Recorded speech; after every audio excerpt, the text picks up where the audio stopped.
Maglalagay ako ng stone sa nails ko at gagamitin natin tong 401 glue. Napakadali lang. Alam nyo, madaming gamit tong glue na to. Multi-purpose na kasi siya. Ayan. Ito siya. Lalagay natin dito sa pinagpilitan. Ayan, girls. Wala yan kanina. Dikit na siya.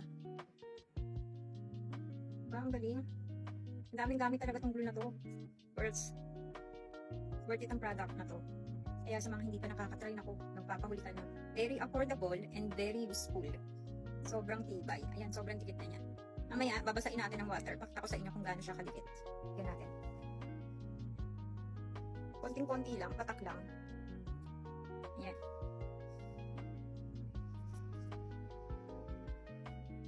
Ayan. Nalagyan na natin.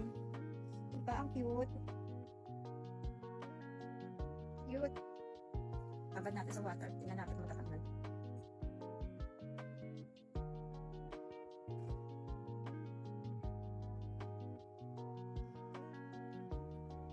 Hindi talaga siya natatanggal.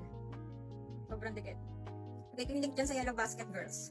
Subukan mo na bago ka maubusan.